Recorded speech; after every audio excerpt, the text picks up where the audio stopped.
By golly, we ought to get a raise. We should get a that bonus. goes without saying.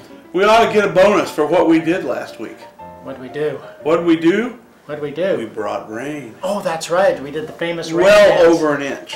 Well over an inch. My gosh, I thought, you're full of hooey like you usually are, but this time you were right. That's right. We were rainmakers. This time you brought some rain, so let's give ourselves a fist bump. A fist bump and a pat on the back. That's right. There we go. There we go. Hello and welcome to your old news update. I'm Izzy Fitz. And I'm Bud Driscoll. Bud the Rainmaker. That's right. You ought to thank us. Write in and tell us how much you appreciate our rain. That's right. That's right. It's going to make Salina bloom. That's right. All right. Let's shout out to our sponsors. Eagle Crest Retirement Community, 1501 East Magnolia. Shout. Good place to shout at. That's right. Headley's Clothing, 1829 South 9th. Dresses the finest. Shirt by Headley's. Nice, most stylish men in Salina. That's right. Smoky Hill Museum, 211 West Iron. Got some stuff coming up. That's right. Well, they have all kinds of artifacts there. That's right. And not just Izzy. Yeah, I am an artifact. Topping the headlines from yesteryear. Okay. I'm going to start her out with old Reba. Reba. April 13th, 1987. Reba McEntire, winner of last week of 2 Academy of Country Music Awards. Wow, she'd go back that far? She goes back that far. Will appear in concert at 7 p.m. Wednesday at the Salina Bicentennial Center. Appearing with her will be Steve Wariner, who has the hit Small Town Girl, high on the Billboard country charts. He kind of disappeared, didn't he? Yeah, he did. And Reba's brother, Pake McEntire. Tickets are $13.50 a piece, and all seats are reserved. Well, I think Pake didn't last very long either, did he? Nope, old Pake, he's probably a greeter at some department store. At Walmart. Reba's still around, though? Yeah, Reba. Let's go back to April 15th, 1962 for another celebrity. Olli Overfelt. Olli. Remember Olli Overfelt? He's launched his canoes and his motorboats at the foot of South Street. It must be spring if Olli's, launching his canoes. Olli's making waves. This month, Olli marks his 40th year as proprietor of the Parkside Boat Dock on the Smoky Hill River. It used to be called a boat livery. Boat livery. As opposed to a boat kidney. It must be. Get it? Yeah. I know. April 12, 1937. Listen to this. Oh. This is how sometimes the public can be taken for a ride. Right.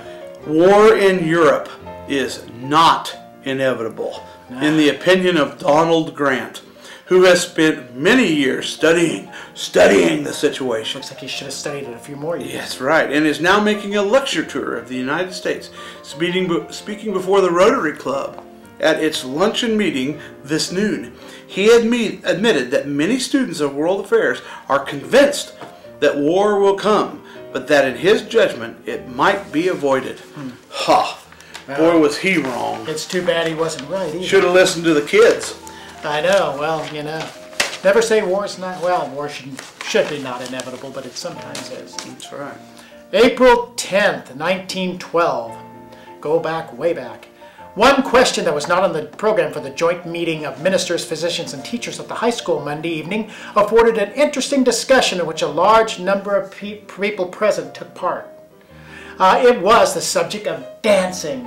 Oh. And not rain dancing, just, that dancing. They used to have a problem with dancing? Yeah, because people kind of rubbed up together. Oh, yeah, the touching. Yeah, and several opinions were expressed on it.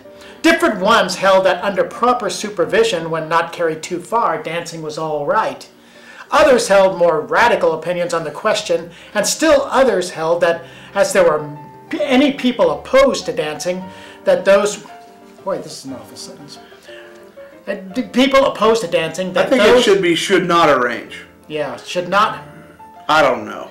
Should not arrange for dancing parties outside, and there should none be held more directly under school organization auspices. And if you understand that sentence, then basically they're saying, we should not allow dancing. Yeah, and now we worry about grinding. I know. If those people in 1912 could see the grinding... Oh, they would have just keeled over. They would have tarred and feathered them. Now here's one about my old favorite president. I wish I'd have known this guy. April 15th, 1912. Colonel Teddy Roosevelt. That's how he liked to be known. Progressive candidate for the Republican nomination for President of the United States. That's after he'd already spent 2 terms in prison. Yep. He will be in Salina Friday of this week and will give an hour's address in the city. This is in accordance with the revised plans of the State Roosevelt Committee, which had at first planned to have the former president speak in Salina on Saturday. Well, see, I didn't know Teddy spoke in Salina. Yeah. I would. Wonder if we have any pictures in our archive. Probably not. You know, they don't make Republicans like him anymore, that's for sure. Or progressives. Or anything close to it. Yeah, maybe we ought to write in his name. That's sure. Even dead, he'd be a better candidate. That's right. Okay, no political talk on Yesternews. No. Well, let's go then to April 15th, 1912, and here's something that's, in the news. It's the 100th anniversary of the sinking of the Titanic. This is another load of hooey, isn't it? I know. Well, here, on April 15th, 1912, the exact 100th anniversary of the sinking, in which many, many lives were lost, the Canadian Government Marine Agency at 4:15 this afternoon received a wireless that the Titanic is sinking. Already 20 boatloads of the Titanic passengers have been transferred aboard the Carpathia, and allowing 40 to 60 persons aboard each lifeboat. 800 or 1,200 persons have already been taken aboard. The latest reports indicate that the transference of passengers is being carried on successfully and safely. The sea is smooth and weather calm. It is probable that all passengers of the Titanic are safe. Yeah, right. What they didn't know at the time is there weren't enough lifeboats, and most people died in the ocean, not because of the sinking, but because of the water. Because of the cold conditions, the cold right? condition could only last about 20 minutes in that kind of temperature. Man, that's just a whole bunch of misinformation this time. Yep, and hadn't changed that much in 100 years. Read more about the way things used to be in the look back section of Monday's Salina Journal. Well, don't you let your day sink, and we'll see you yesterday.